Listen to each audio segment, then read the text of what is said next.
Ellender will down it in the end zone. So the Houston offense will go to work on their own 20-yard line. First down. Dan Pastorini is the quarterback. 50.3% this year. 14 touchdowns, 18 interceptions. There is Dan Pastorini. His running backs. Tim Wilson, that is Earl Campbell's main man, and then the man himself. Well, you better believe that that man is going to get the football this afternoon. The job of Denver, stop number 34, Earl Campbell. Campbell gets the first call and has 6 yards. 26-yard line. It will be second down and 4. Joe Rizzo, the first man there for the Denver Broncos. The receivers for the Houston Oilers. 00, Ken Burrow. Rich Castor, and the tight end Mike Barber. Mike Barber may be a big factor in this ball game. His knee was bothered him earlier in the season, but he's healthy today, and he's really an outstanding tight end. Second down and 4.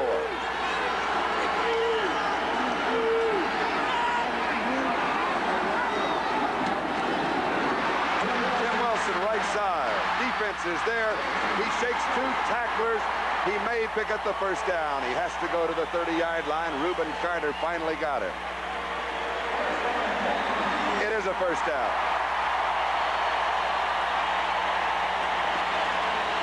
The offensive line for the Houston Oilers. From left to right, it will be number 74, Leon Gray. At left guard is David Carter. The center is Carl Mock. Ed Fisher on the right side, and Conway Heyman is the right tackle. First and 10, Houston their own 30-yard line, opening drive of the ball game. Earl Campbell. His momentum will carry him to the 35-yard line, a gain of 5. It will be second and 5. Randy Gradishar, the right inside linebacker for the Denver Broncos, was the man who brought him down. The Broncos basically in a 3-4 with Barney Chavis, Reuben Carter, and Bryson Manor. That defensive line wants to occupy the offense so that their 4 linebackers can roam. And they are outstanding linebackers. Swenson, Rizzo, Gradishar, and Tom Jackson. Probably the best 4 in the National Football League as a group. Pastorini fires right side. He misses Burrow. Incomplete. The officials had spotted the ball at the 34-yard line. So it will be third down and 6. Houston's ball at the 34. The secondary for the Denver Broncos. Lewis Wright on the left corner. Steve Foley, back spasms, hurting. He's starting at right side. Bill Thompson is the strong safety, and Bernard Jackson is the free safety. Now, if Foley cannot play the whole ball game, then Bernard Jackson will go outside on the corner, and Charlie West will come in at safety. Ronnie Coleman and Rob Carpenter are now the running backs. Passing situation, Earl Campbell usually comes out in this type of a situation. Over the middle, incomplete. Barber, now the flag comes, and it is late. Barber, the intended receiver, the strong safety, Bill Thompson had the coverage. And we waited for the flag, and it finally arrived. Charlie, you know, the best pass defense is getting to the quarterback, if not getting him before he releases the football. It is putting pressure on him, making him throw the ball before he wants to. That's what happened that time. Pass interference, number 36, first down. Number 53, Randy Gradishar. He's blitzing. He's got a free shot at Pastorini, and he's going to take advantage of it. Yes, sometimes it does hurt to throw the football. It was pass interference on Bill Thompson as you look now to Randy Gradishar. Automatic first down at the Houston 44-yard line. No score, opening drive of the ball game. Play action. Going deep. Barber. He threw over the wrong shoulder. Mike Barber was looking over the left shoulder. Pastorini threw it over the right. Well, I mentioned just a second ago or a minute ago that Mike Barber is a man that could be a big factor in the ball game. Play action pass. As you can see, Rizzo, number 59, is blitzing, going up top. You see Barber's looking over one shoulder. It was over the other shoulder. He would have had it not been thrown just about a step too far. So Pastorini opens the ball game. He is 0 for 2. He has missed Ken Burrow. He has missed Mike Barber. It is second down and 10. Houston from their own 44-yard line.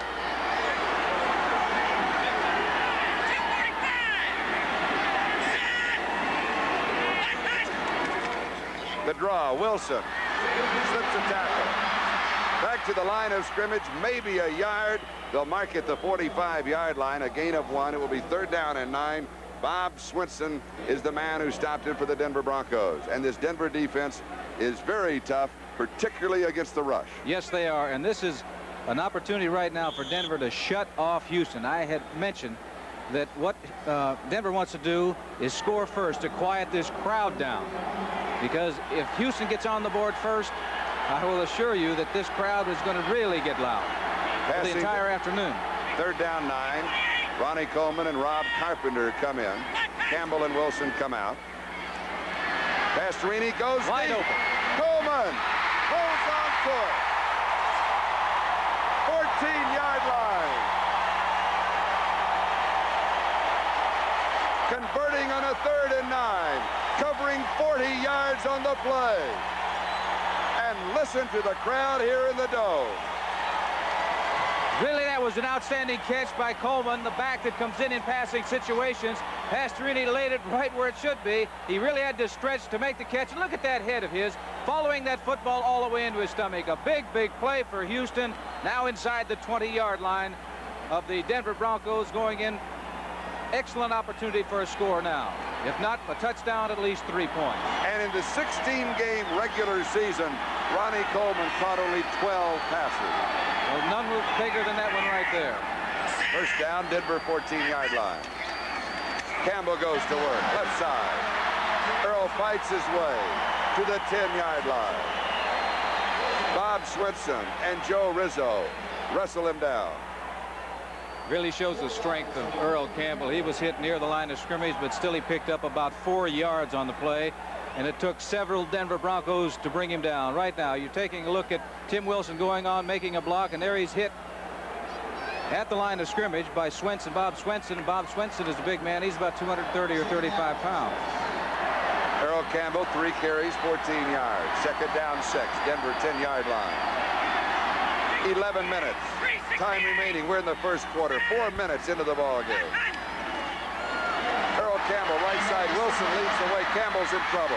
He will lose yardage back to around the 13, maybe the 14-yard line, as Reuben Carter, the nose tackle, teamed up with Bernard Jackson, the free safety. Well, you can credit number 57, Tom Jackson, for making that play. He didn't make the tackle, but he really disrupted things by getting some penetration in the backfield, made Earl Campbell stop, make a juke, and change his direction. Number 57 will come into your picture, and that's Tom Jackson, the fine linebacker. You see right there, Gradishaw, number 53, also around the ball. Jackson, Carter coming up with a tackle. But when you make a back change his direction, it's an advantage to the defense.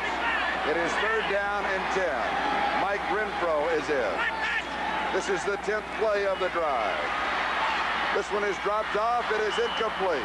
Wilson, the intended receiver, and Gradishaw went right with it. I'll tell you what Denver is doing. Number 20, Lewis Wright, the outstanding cornerback of the Denver Broncos. He is playing man-to-man on 0-0, Kenny Burrell, regardless of whether Kenny lines up on the right side or the left side. This man, number 20, Lewis Wright, is guarding him man-to-man. Probably one of the factors is that Steve Foley does have a back problem. 31-yard attempt by this man, Tony Fritz, who hit 84% of his field goal attempts this year. Gifford Nielsen to hold. From 31 yards away. It is good. The Oilers are on the scoreboard. It is Houston 3 and Denver nothing. We have 10:02 time remaining in the first quarter.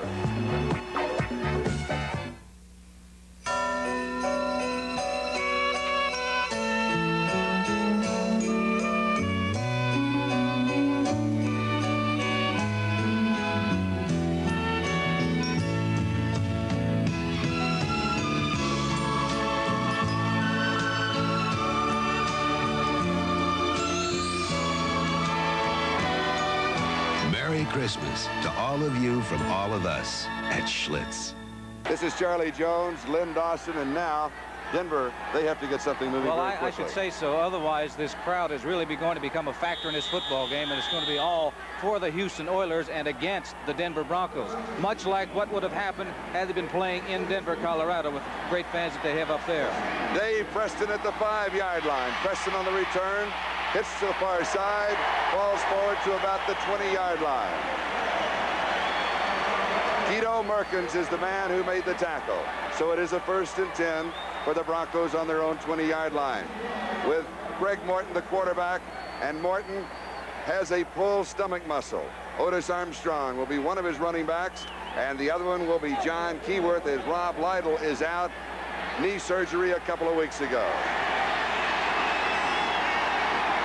One of the things that Denver must do is to keep their offense on the field so they can keep Earl Campbell off of the field.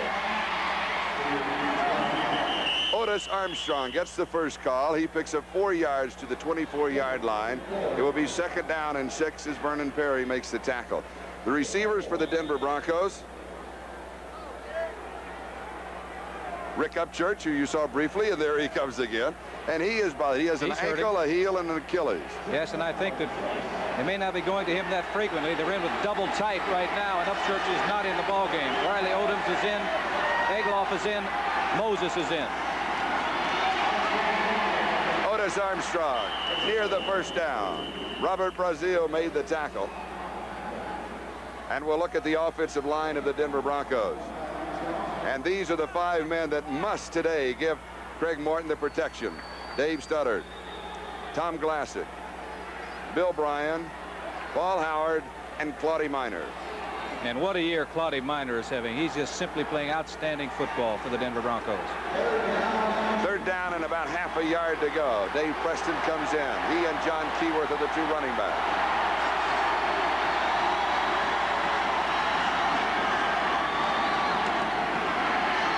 Preston, 1st down. Dave Preston picks up a yard to the 31-yard line, and the Broncos have their first down. Art Stringer is the man who stopped him. The Oilers basically will be in a 3-4, and that front 3 will show Andy Doris at left end. Those are the linebackers. We'll give those right now: Ted Washington, Art Stringer, Greg Bingham, and Robert Brazil. And they always talk about the 4 linebackers of the Denver Broncos as a group. These 4, same category. They are outstanding also. These are both very physical football teams. We're going to see a lot of hard hitting out there this afternoon. Armstrong tries the left side. He will pick up a yard, a gain of 1 to the 32. It'll be 2nd down 9. Andy Doris and Ted Washington making the tackle. Now that front 3. There's Andy Doris. And your former teammate in the middle is Curly Culp. Yes, and he is a key to that defensive line. He gets a lot of penetration. This is an all-pro, Elvin Bethea, number 65. And there's the secondary: J.C. Wilson, Greg Stimmick, Vernon Perry, and Mike Reinfeld. Armstrong has been the early workhorse of this ball game. It is 2nd and 9. Morton to throw. Has protection. Drills it. Flag is down. He was going to Rick Upchurch. It will be pass interference against Greg Stimmick of the Houston Oilers. That carries with it an automatic 1st down at the spot of the foul. Well, right now both defenses helped the offense because they had a pass interference penalty against Denver. Now there's one called against the Houston Oilers. You can see coming up, making contact before the ball gets to him. You cannot do that. That penalty covering 14 yards. Just outside the 45-yard line. 1st down. Houston leading in the ball game, 3-0. Armstrong. Otis goes to the 49-yard line. He picks up 3 on the play. It will be 2nd down and 7, and Robert Brazil makes the tackle, and his parents are in the stands today celebrating their wedding anniversary. Number 78 is Curly Culp. He takes a side, and I said, you have to control Curly Culp in order to move the ball running with the football. That time they did the job, but they're not going to be able to do it all of the time. 2nd down 7, a passing situation. Riley Odoms is the wing back on the right side. Play action. Morton throws. Broncos. Out of the backfield is Armstrong, and Otis has the first down. And so the Broncos. Flag is down. Yes, the play was about 4 yards outside of the field of play, and a pushing and shoving contest is going on. Vernon Perry, the strong safety, number 32, hit a late hit on Otis Armstrong over that white line. The official was standing right there, threw the flag. Now the officials will hold the conference. They will make the decision, and right now the decision is twofold. Was the play over, which is, we know that it was over. That would mean the penalty would go to the end of the play. Might be also. They're making a determination whether they're going to let him remaining in the football game. Personal foul, unnecessary roughness, 32, unsportsmanlike conduct, 79 White, offsetting fouls, first down here at the spot. They were offsetting penalties after the play was over. Now there's the first penalty. That's on Vernon Perry. That was a late hit. Should never have happened. Should never hit him. He was out of bounds. That happened to this man a couple of times, and I know that the Houston Oilers were very irate about that man, Earl Campbell, being hit late and out of bounds. Denver has the ball. First down, Houston 38-yard line. Morton shows a little play action, wants to go deep.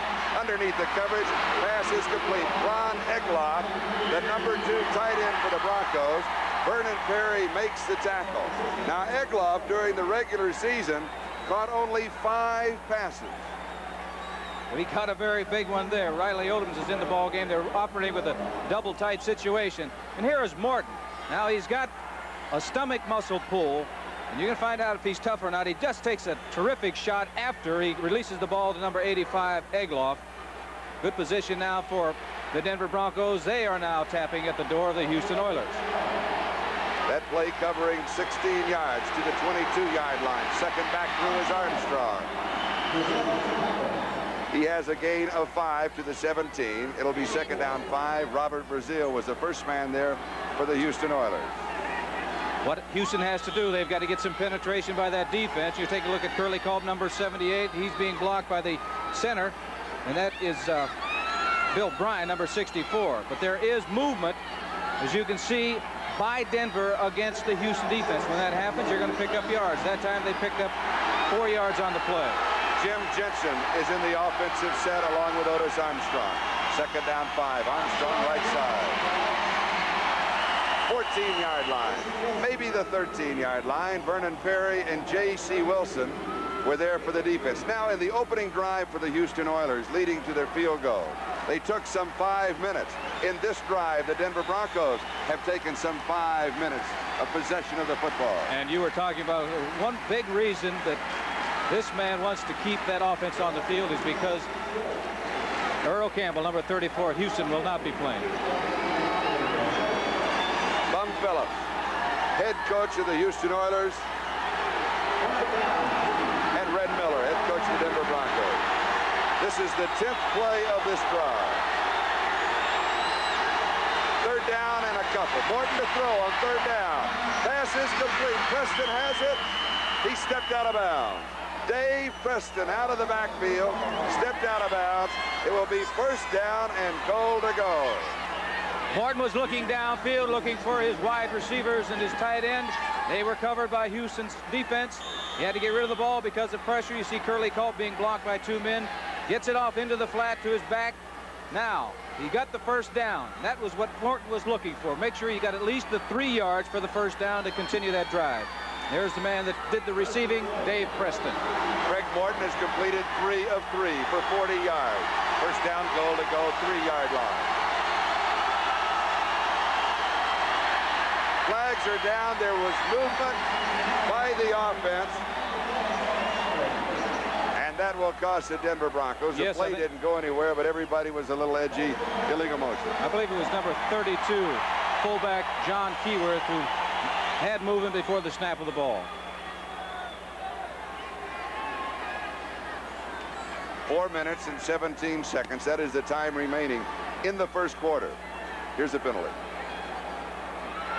Illegal motion, 32 offense, still first down. Still first down and goal to go, but now from the 8-yard line. Yeah, well, that's not a very good position, really, to jump off sides when you have 3 yards to go and you have at least 3 downs to get in if you want to run the ball. Now they may place them, if they don't stop now, place them in a passing situation. Upchurch is wide to the far side. Moses wide near side. They stay on the ground. It is Dave Preston. Preston picks up 2 yards. No, they give him only 1 to the 7. It'll be second down and goal to go. Robert Brazil makes the tackle. I know he was quite proud, saying that his parents are here at the ball game today, and they are celebrating their wedding anniversary. They must be very, very proud of Robert Brazil, because he is not only an outstanding football player, he's an outstanding young man. 3 minutes, 50 seconds. That is the time remaining. There is Jim Turner, the field goal kicker for the Broncos. They are within his range. But as you know, Turner has a groin pull, a muscle pull in the upper part of his kicking leg. This one swing pass in the flat is no good, going to Preston. They had a safety blitz on that time. Safety man for the Houston Oilers, that's Mike Reinfeld, came blitzing through. He was not touched, not blocked. He had a clear shot at Morton. Morton had to get rid of that ball to avoid a loss. And also, I know what's going to happen today. Houston's going to put pressure on Morton, because Morton is hurt. Everybody knows that he is. See Curly Culp taking his man, or actually 2 men, straight up the middle. The one place a quarterback does not want pressure is up the middle, because you cannot step up. If it's from the outside, you can step up in the pocket. But if it's up the middle, you get rid of the football and take the lick. Third down, goal to go, 7 yards away. Upchurch wide to the far side. Haven Moses to the right side. Looking to Upchurch. Out of the backfield. It is caught by Preston. He dives and is in the end zone. Dave Preston. And the Broncos are out in front, moving 80 yards on that touchdown drive. Well, if there's any question about Morton being able to throw the ball, because he hadn't thrown the ball all week in practice because of his injury, he's proven it on this drive. Hitting number 46 is Preston. Now watch the extra effort. He must get into the end zone. He can't be short, or else they're going to have to kick a field goal. Number 54 is Bingham, the linebacker for the Houston Oilers. Sees that who the quarterback is going to, but it was a good move by Preston, avoiding that tackle by Bingham, in for the touchdown. And Jim Turner splits the uprights. We've got a timeout. The Denver Broncos have the lead. It is 7-3 with 3:27 time remaining, first quarter. Number 36 and Richard Ellender, number 85. They are the 2 deep backs on the return for the Oilers. The Oilers, if they've had one weakness this year when they lost Billy White Shoes Johnson, they have not had good kickoff returns or good punt returns. Hartwig to the 15, 20, 25, 30, to the 33-yard line. Bernard Jackson is the man who upended him. Well, I'd say it was a good decision to take the 5-yard penalty, because they did improve their field position.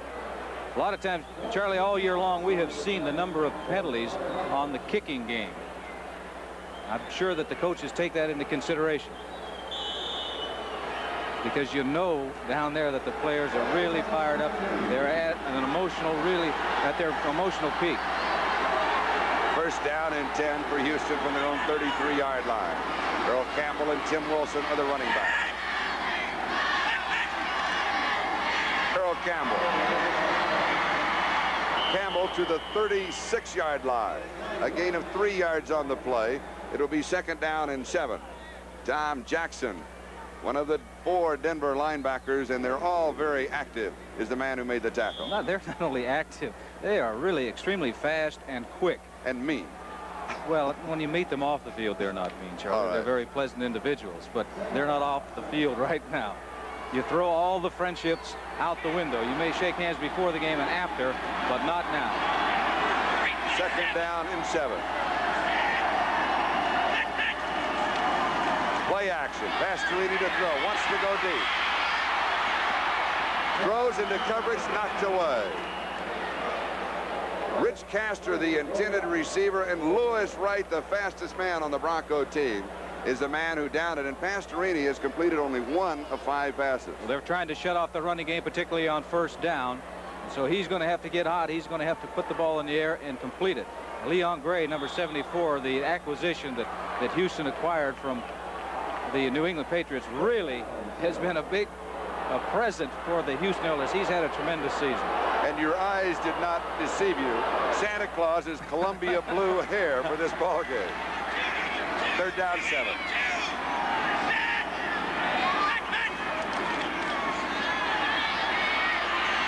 Dumped right side to Rob Carpenter.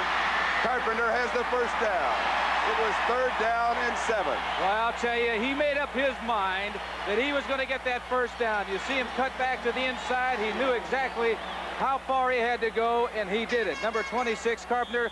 Pastorini does not want to go to him. He's just an outlet. He's looking downfield, but he has pressure. He knows he's got to get rid of it. Now look at him pour it on right now. He knows what he has to do, run that straight line and get the first down, and he did, keeping this drive alive. He needed 7 yards. He got 10 to the 46-yard line. Oilers in their own territory, first down. Earl Campbell. 49-yard line of Denver. A pickup of 5 yards. It will be 2nd down and 5 as Bernard Jackson and the ailing Tim Foley with the back spasms there for the defense along with Joe Rizzo. These plays don't look very spectacular, but this is what it's all about. You're just driving your man back. Number 66 is Bryson men are going down on a good block. They're going to the left side. That means that number 74, Leon Gray. We were just talking about, just explaining why he's such a valuable asset to the Houston Oilers. That's one of the reasons. He's a tremendous blocker, not only on runs, but also pass protection. Earl Campbell has been averaging on the year 4.6 yards a carry.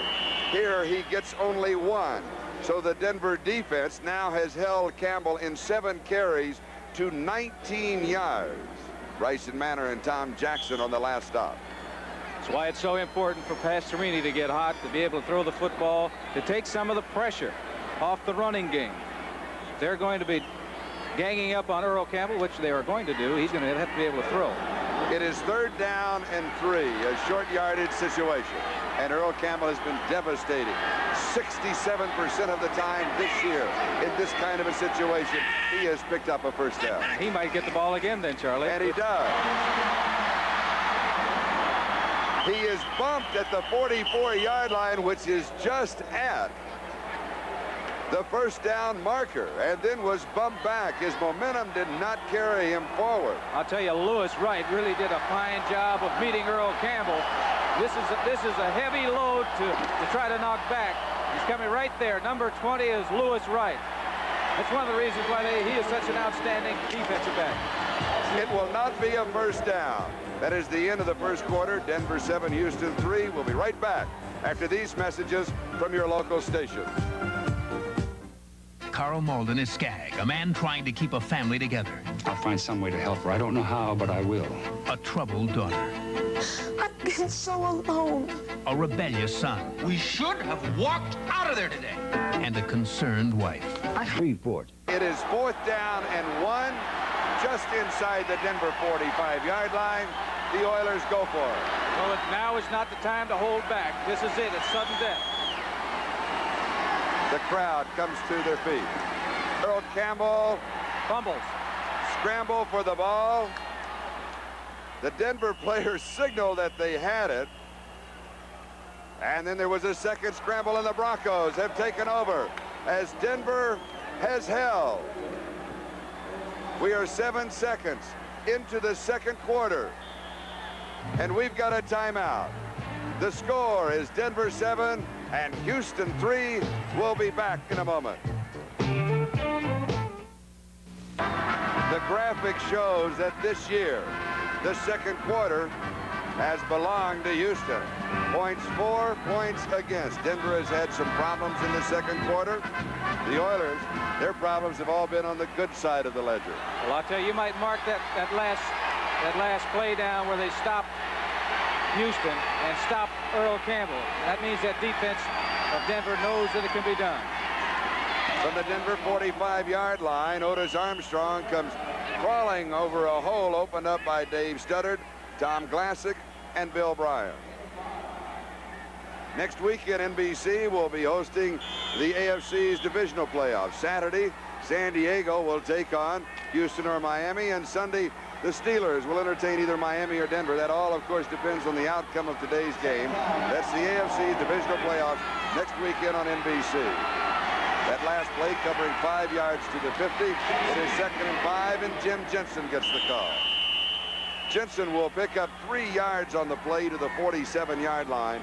It'll be 3rd down and 2, and Ted Washington, the strong side linebacker for the Houston Oilers, is the man who brought him down, number 59. What's happening so far for Denver? They've done really a fine job running with the football on 1st down, giving them an opportunity the next 2 downs to either run the ball or pass it. And to give you a comparison, Otis Armstrong has 25 yards rushing in the game. Earl Campbell has 22 for Houston. 3rd down and 2. Denver leads 7-3.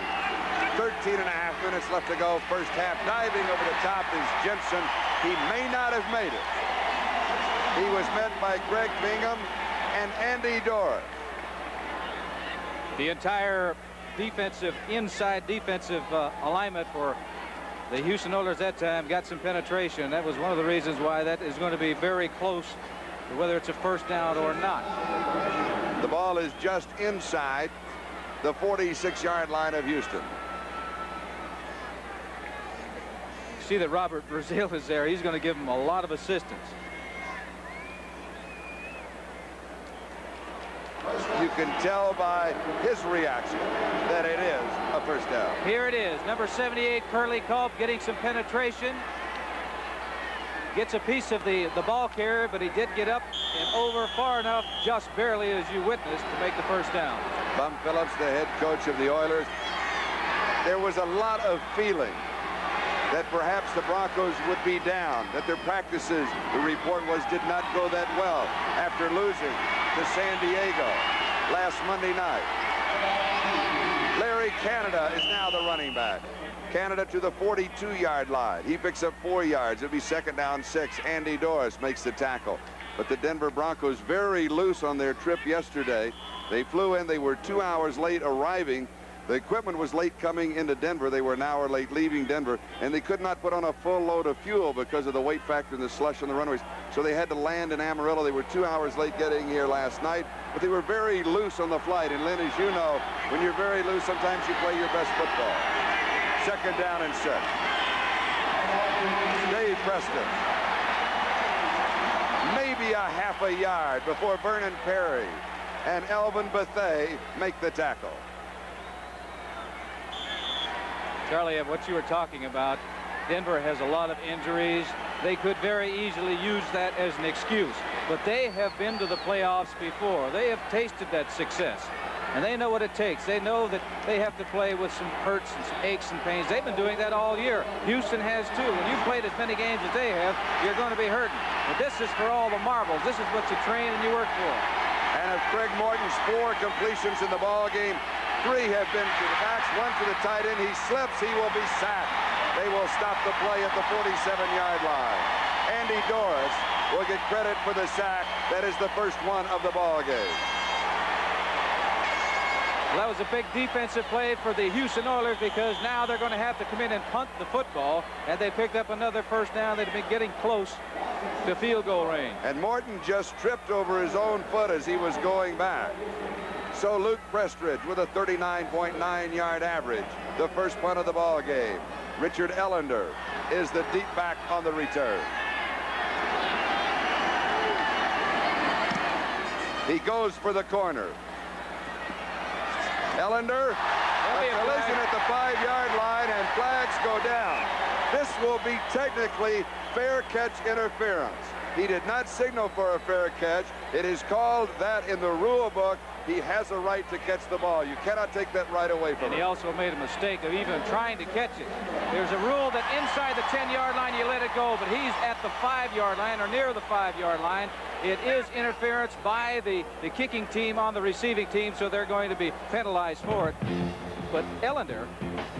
Oh, no, says Luke Prestridge. We'll take a timeout. 11:21 left to go in the first half. Let's check with the referee before we go away. Interference with the opportunity to make a fair catch, 15-yard penalty, 1st down. The score is Denver 7 and Houston 3.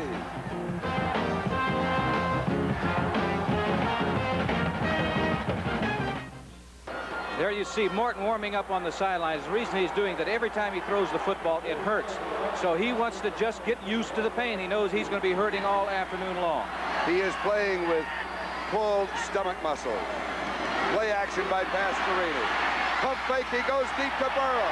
With Lewis Wright, incomplete, 35-yard line. What a matchup between Ken Burrow, Pastorini's favorite receiver for the last 9 years, and Lewis Wright, the premier defender for the Denver Broncos. And you can see right now Kenny Burrow is holding his back because he has had a tailbone problem. He's had it injured before, and he landed on there.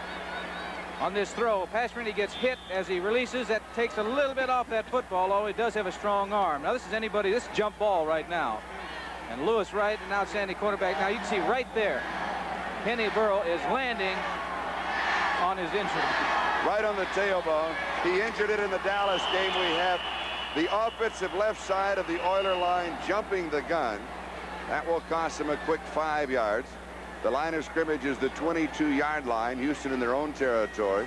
11-13 is the time remaining. Offensive left tackle. It is a false start on Leon Gray. Pastorini went up top on that first down because they hadn't been gaining much on first down, running with the football, hoping maybe that they could come up with the big play. But I think if I were going to attack somebody, it may not be Lewis Wright. Second down and 15. The line of scrimmage now the Houston 17-yard line. Now what Houston has to be concerned about and Pastorini has to be concerned about is if he throws the football, he doesn't want to take a chance of turning it over down on this end of the field. Changes in that defensive line for the Broncos. John Grant, Don Latimer, and Bryson Manor, now the front three. Pump fake. He wants to go deep again. He drops it off to Mike Barber, and he drops the ball. It is incomplete. That time he was letting Barber just come underneath the linebackers and trying to hit him in front of them. Ball was thrown slightly behind him. And I'm sure Mike Barber would feel very strongly that he should have caught the football. Today's telecast is presented by authority of the National Football League, intended for the private use of our audience. Any rebroadcast or other use of this telecast without the express written consent of the Houston Oilers and the National Football League is prohibited. Pastorini has completed 2 of 8 passes, 51 yards through the air. Third down 15, he will have to throw here.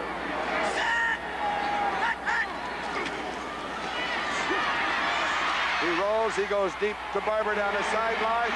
Barber has it, a collision, he caught it inbound. It will be a first down near the 48-yard line. Mike Barber knew that he would be decked as soon as he caught it. Lewis Wright was there for the defense. Well, he dropped one the time, just the play before, but here's great concentration. He knew because this ball is floating down there. He's just throwing it so that if Barber doesn't catch it, it's by the sidelines, and it's going to go out of bounds. You can see right there, he takes a real shot as he catches the football. The referee is right there, and he says he caught it inbounds. It's a first down for Houston near the 50-yard line. A gain of 31 yards on the play to the Houston 48-yard line. Denver leads 7-3. Earl Campbell left side. And Campbell plows for about 4 yards on the play to the Denver 48-yard line. It'll be second down and 6. Bryson Manor, the defensive right end from the University of Arkansas, is the man who brought him down. Just trying to get this man outside. Let him find his own hole. Let us find the opening and let him go and let the defense make the tackle. He ran straight over Foley. Now, I mentioned about number 86, Mike Barber, catching the ball. That's only part of your job as a tight end. You have to block. And he does really an outstanding job on number 51, Bob Swinson. And Swinson is an outstanding linebacker. Of course, he had his hands on him a little bit. That helped. Second down and 6 at the Denver 48-yard line. Tim Wilson. Wilson close to the first down. He may come up a half a yard or a yard short. Free safety Bernard Jackson stopped his progress. They'll mark it the 43-yard line. It will be third down and a yard. Now you got to figure they've got 2 downs to make it, because the last time they were in this situation or near this part of the field, they went for it on 4th down. They didn't make it. That last play was really interesting, and it shows you the type of a team man that Earl Campbell is, because he made an outstanding block on Tom Jackson, the linebacker, enabling Wilson to get the yardage that he did. Third down and 1.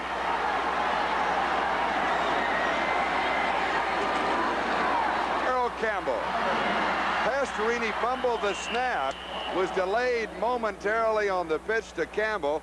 Randy Gratishar makes the tackle. They may not have picked it up. The last time they were in this situation, when they went for it on 4th down, they went up the middle. This time, they're trying to go outside. But that Denver defense is doing the job. And you see him hand right there, number 53, Randy Gratishar, that patrols that area from side to side and does such a tremendous job making the tackle, preventing the first down, and putting them in a punting situation. Here is Cliff Parsley's first kick of the ball game.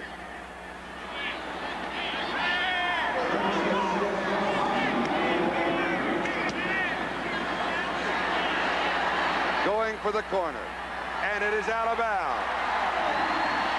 They mark it out at the 11-yard line. So Denver will be moving on offense from their own 11-yard line. That punt covering some 33 yards. 8:43. That is the time remaining in the first quarter. It is Denver 7, Houston 3. Red Miller, the head coach of the Denver Broncos, in his 3rd year, and all 3 years he has taken the Broncos into the playoffs. Otis Armstrong, the ball carrier, from the 11-yard line out to the 13, a gain of 2 yards on the play. It will be 2nd down and 8. Mike Stensrud now in for Andy Doris, along with Greg Bingham. They team up on the tackle. Tonight it's a holiday special starring your favorite Disney characters on Disney's Wonderful World. Then Fred Astaire stars in 7 magical roles. In The Man in the Santa Claus Suit, Gary Berghoff, Bert Convy, and John Biner also star, followed by a spotlight on the wild and woolly world of professional wrestling on primetime Sunday. Tom Snyder tonight on NBC. To the 16-yard line, the ball carrier is Jim Jensen, brought down by Vernon Perry. So add 3 more yards to the total of the Denver Broncos. They will be facing a 3rd down and 5 situation, and Craig Morton will be throwing. Well, we have Rick Upchurch coming into the football game, along with Larry Canada, which indicates that they're going to try to spread out that defense. Upchurch, they have yet to throw the football to him. He is hurt. The leg or the ankle, the foot is hurting. Could be in there because of his extreme speed and how much they respect him for Houston. He may be in there as a decoy. Craig Morton has completed 4 of 5 for 48 yards. Haven Moses in motion. Quick screen right side to Moses. He does not have the running room. He will come up 2 yards short of the first down. Greg Bingham, one of the 2 inside linebackers on the 3-4 Houston defense, was there. Moses' first reception, and he picks up 4 yards on the play. And the ball was thrown behind him and low, which meant that he had to wait to catch the football, go down to get it. That means that the defense has an opportunity to pursue and to move over there. Richard Ellender is deep. Prestridge to kick. And he hangs a beauty. Ellender, 37-yard line to the 40, 45, 50. Back to Denver territory. See where they mark it down.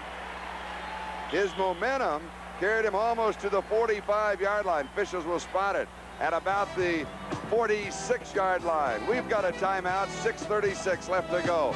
In a defensive first half, Denver leads by 4. Houston's ball, first down on the Denver 46-yard line. 6:36, time remaining, first half in the Astrodome. Denver 7, Houston 3.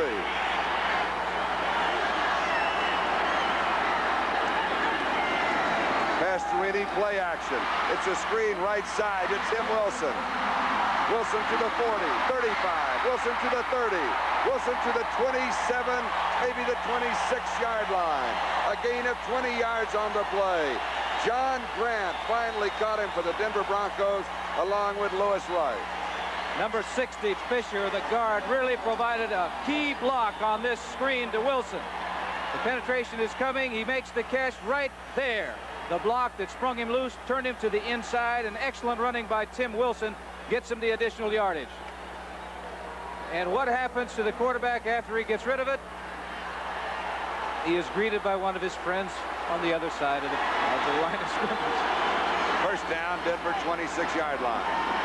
5:45, time remaining. Play first pass. half. Good throw. Comeback pattern is incomplete, far side. Mike Renfro, the intended receiver, and Steve Foley is the man who broke it up. Spend New Year's Day with us. We can decide the national championship for you. The Rose Bowl, Ohio State and USC.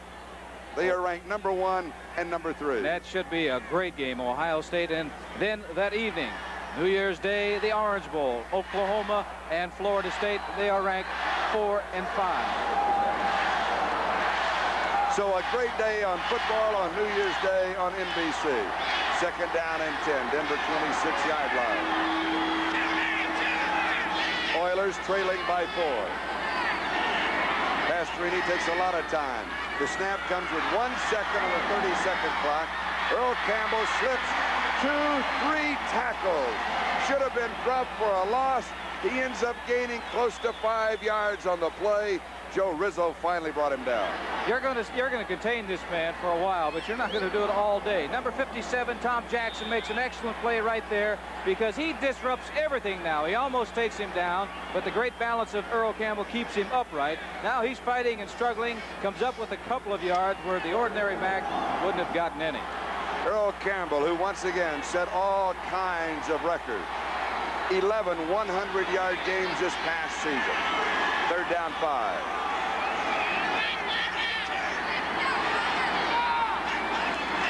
Again, Pastorini uses almost all of the 30-second clock. This is intercepted by Bill Thompson. The Broncos have the ball at their own 18-yard line as Bill Thompson picks off the errant pass of Dan Pastorini. He had split his tight end, Mike Barber, out wide, was trying to throw a slant pass, and Thompson played exceptionally well, played that play exceptionally well. He looked like he was looking for the slant pass. 4:42, that is the time remaining in the first half. Denver leads by 4. Charlie, this has happened to me. You make up your mind what you're going to do before you look at anything. He was going to throw that ball in the slant end to number 86, Barber, all the way. And here you take a look at the isolation of Barber, and he really doesn't have a chance because the play was really played very well by number 36, Bill Thompson. But he's been doing that all year. In fact, he's been doing that for a lot of years. He did it for me many years ago. Denver has a first down on their own 18-yard line. Morton play action. He goes deep into coverage. It ricochets off of the uniform of Rick Upchurch. It is incomplete. Very well covered. Number 54, Greg Bingham, was back in that area trailing Upchurch. But here again, Morton's trying to get something right away, get something moving downfield, get out of that terrible field position. It looked like Robert Brazil got a finger on the ball, and here take a look at Upchurch. This is the first time that he's gone to Upchurch, and he draws a crowd. Look at, did you see Bingham right there? He's looking right, he's looking to find number 80, Upchurch, because he knows that he's a man that's going to get the football thrown to him. Second down and 10. 4 on the pattern. Standing in, out of the backfield is Jensen. Jensen to the 28-yard line. This will be close to the first down. He may have it. Bingham makes the tackle as we pause briefly for station identification. This is the NBC television network. KTAL-TV, Channel 6, Texarkana Shreveport. This is Charlie Jones, Lynn Dawson. We have an official's timeout. A Denver player hurt on the last play. It's a tackle. Dave Studdard is down. So we'll take a timeout. 4:23 left to go. First half. Denver leads 7-3. Winners don't have time to wait, so they rent from Hertz. Nobody can get you into your Fairmont, LTD, or other fine car faster than number 1. With the Hertz number 1 club, you just show your credit card, your license, sign, and go.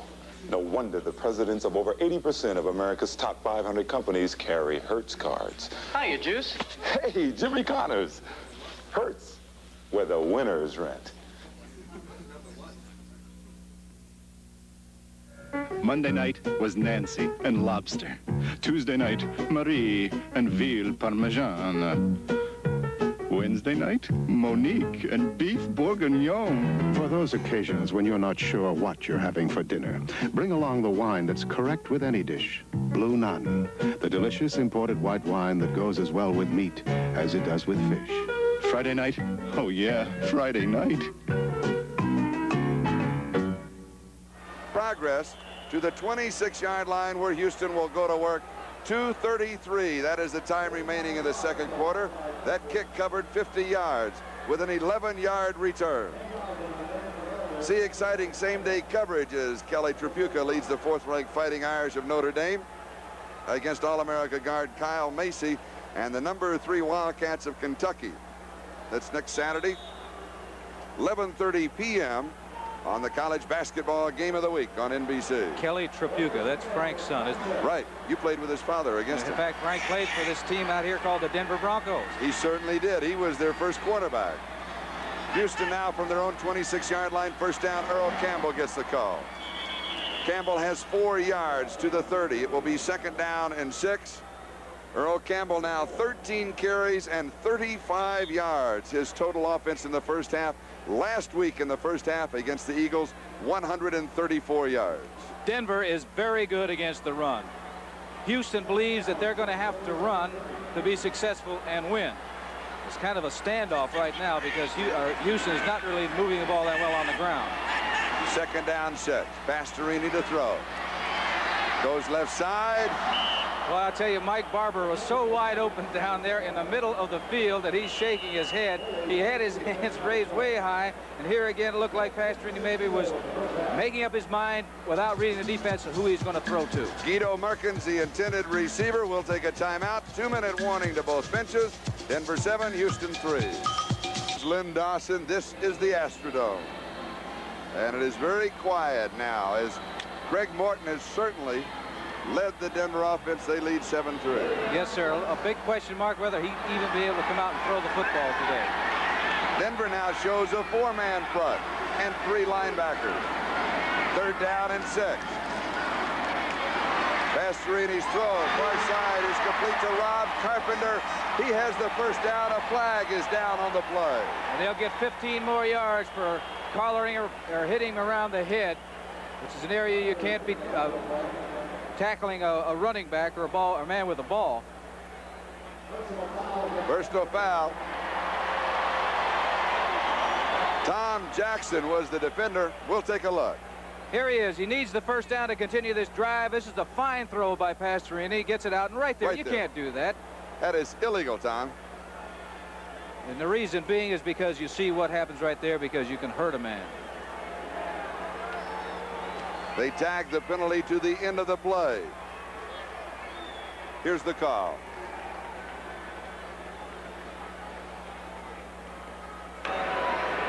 Personal foul, unnecessary roughness, 57 defense, first down.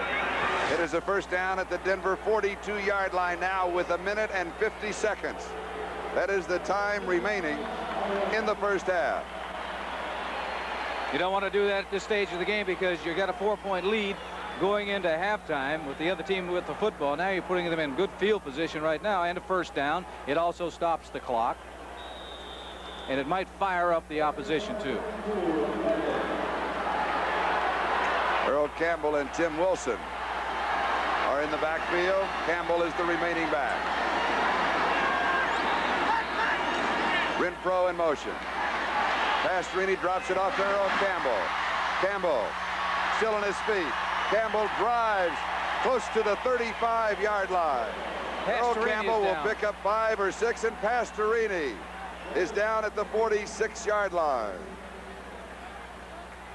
Oh, he is hurting. He really took a shot after he got rid of that ball to Earl Campbell. But knowing how tough that man is, it may deter him for a short while, but he is going to play. Last year, as you recall, when he played in the playoffs, didn't think he'd even suit up. It took about 45 minutes to piece him all together to get him out on the field, and he had excellent games against both Miami and New England. That last play covered 7 yards to the 35-yard line. It will be second down and 3, and they love you blue in Houston. Take right here. He's going to take a shot. You see just right there, he knows he's going to get hit. Makes the throw to Earl Campbell. Takes his lick, or his hit. Gets a little sympathy from the sidelines, and they tell him get back out there and do it again. It will be second down and 3 as Pastorini stays in the ball game. 1 minute, 39 seconds, time remaining, second quarter, and Ken Burra is back in the lineup, 0-0. Rich Castor is also there. Mike Renfro is there. 3 wide receivers on a 2nd and 3 upcoming. Pastorini has completed 40% of his passes, below his season average. 6 of 15 for 122 yards. Earl Campbell coming out of the ball game. They've got Wilson in the ball game, and Wilson is an excellent blocker, so I wouldn't be surprised to see Pastorini keep him back there as his personal bodyguard to block back there while he tries to get the ball downfield. Burrow in motion. A reverse pass. Fake of a reverse. Going deep to Wilson. He is in the open. Tim Wilson, 17-yard line. Well, it looked like he may have to fair catch that football the way he was hanging it up there, but big play for Houston. Listen to the crowd as we go to commercial. The preceding announcement was furnished as a public service by the National Football League. Here it is, faking the reverse. Pastorini coming up. You see there's nobody there. You have people scattered all over defensively, and a good catch by number 45, Tim Wilson. They mark it to the 16-yard line. 19 yards on the play, first down. Earl Campbell. And the crowd goes bananas.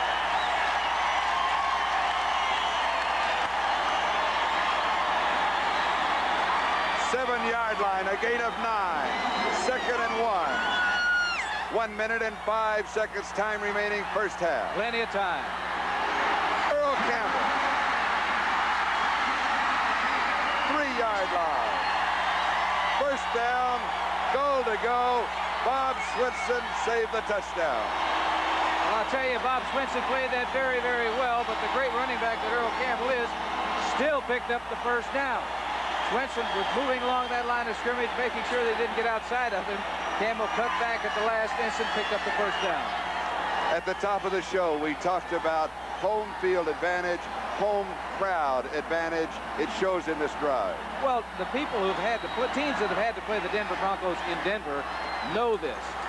Denver, I would think it would be a touchdown difference, and that was why it was so important for them last week to defeat San Diego. Why it was a tough loss, because then they would have played a game up in Denver, Colorado. When a team goes up there, you're not only fighting the altitude, which is different, but the crowd. And the crowd is very, very enthusiastic at Denver, Colorado, as you well know. And you can see right now, it doesn't take much to get these people excited at the Astrodome. And that's why really it was important for the Denver Broncos to get on the board early in the football game, because it quieted this crowd down. Now they're really active now, but you may recall a little while ago, there wasn't much noise coming from the Astrodome. That's right.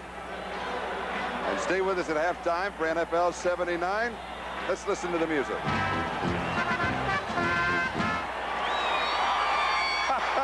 And then the music stopped. Okay, here we go. 8th play of the drive upcoming. First down goal to go 3-yard line. A full house backfield. The old T formation. Play action. Incomplete. Carpenter, the intended receiver, Steve Foley, picked him out. It will be 2nd down goal to go. 3-yard line, 49 seconds left to go in the first half. Kenny Burrow coming in the ball game. Undoubtedly with the play, because he did go to Dan Pastorini. The scoreboard, the message board here, which is usually correct with all the official statistics, shows that the Oilers do not have a timeout remaining. We're double checking that.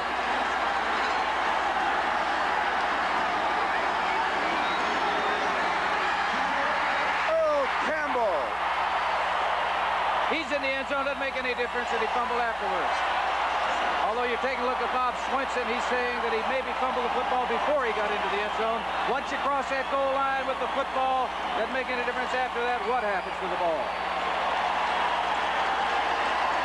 You take a look right there at the number 34, Earl Campbell, is down in the end zone.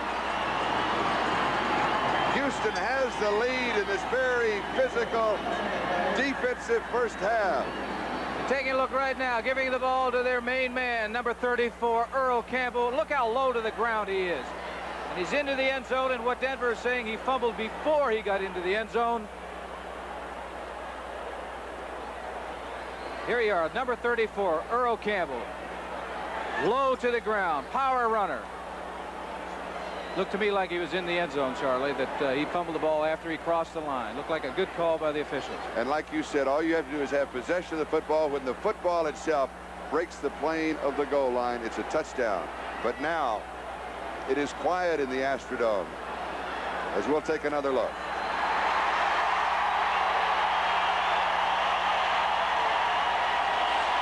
And the roar of the crowd signifies that Earl Campbell is up. 46 seconds, the time remaining in the first half. And Houston leads for the second time in the ballgame. You know, there are so many bum-isms, the Bum Phillips sayings, and I think the one that I really like is he said, you know, somebody said that Earl Campbell gets up very slowly, which you saw right there. But he also said, yes, but he also goes down very slowly. That is correct. All right, take another look. 34 is the man with the ball, Earl Campbell. He's in. Good call by the officials. 74 yards on the touchdown drive in 9 plays. Gifford Nielsen to Hole, and Tony Fritz will attempt the point after.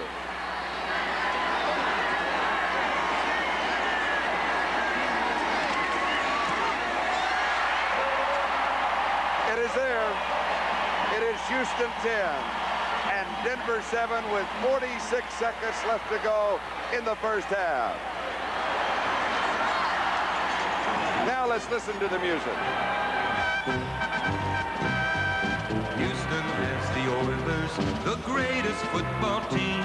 We take the ball from goal to goal like no one's ever seen. We're in the air, we're on the say the Oilers. You're talking Super Bowl, 'cause we're the Houston Oilers. Houston Oilers, Houston Oilers #1. Yes, we're the Houston Oilers. Houston Oilers, Houston Oilers #1. Well, I'll tell you something, Charlie. These people are something in the Astrodome. You know, of all ages, too. It's not only young people, but they're of all ages. It's really great to see the enthusiasm that they display here in Houston. Tony Fritz kicking off with Dave Preston, the deep back. Preston at the 5-yard line. 15, 20. To the 25-yard line. He has 20 yards on the return. Bill Courier makes the tackle.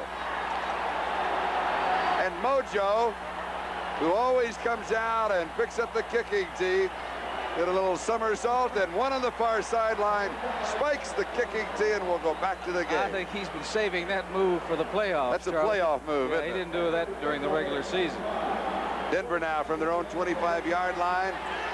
First down and 10 yards to go with 40 seconds left in the first half. Now the defensive backs for Houston, they are really deep. Preston, sweep right side. He picks up 4 yards to the 29-yard line. Andy Doris is the man who upended him. It'll be second down 6, and Denver calls for a timeout. They will have 2 timeouts remaining in the first half. Houston does not have a timeout remaining. Well, that's a good idea. You got to try to score in this football game because we've said before, it's sudden death. You lose, you're gone. Earl Campbell leaving the premises. Sure what they're going to do is get him up. If there's any taping that needs to be done, they'll take care of that in the locker room. Give him a little additional rest instead of being out on the field. 32 seconds is the official time remaining. The report is a pulled groin muscle. He should return in the second half. Oh, he will return in the second. He walks that way all the time, though. Can't tell that. If I got hit as much as he did, I would walk that way too, very slowly. Don't forget, coming up next at halftime, NFL 79. How about New Year's? What a day to spend with us on NBC. The Rose Bowl, the granddaddy of them all. That will be for the national championship in the Orange Bowl with that great pageantry in Miami. Morton's pass is incomplete. There was no possession by Dave Preston. Wilson and Bingham were there for the defense. It will be 3rd down and 6 at the 29-yard line. 28 seconds. Time remaining first half. You said New Year's Day. Yes. Rose Bowl. Yes. Ohio State ranked number 1. Right. Southern Cal ranked number 3. Yes, the Trojans, one of my many alma maters in my undergraduate days. Then it's number 4 and number 5 in the Orange Bowl, Oklahoma and Florida State. Great day of football. That is New Year's Day on NBC. 3rd down and 6. Screen right side to Riley Odom. Wilson was there for the defense. He will lose a yard on the play. It will be 4th down. And they won't kick it. There's 11 seconds, 10 counting down now. They're not going to kick this football. And Riley Odoms, who is playing with a cast on that broken arm, that is his first reception of the ball game, but time will run out in the first half. And you can tell by the reaction of the crowd at halftime. It is Houston 10 and Denver 7. We'll be back to the Astrodome in a moment.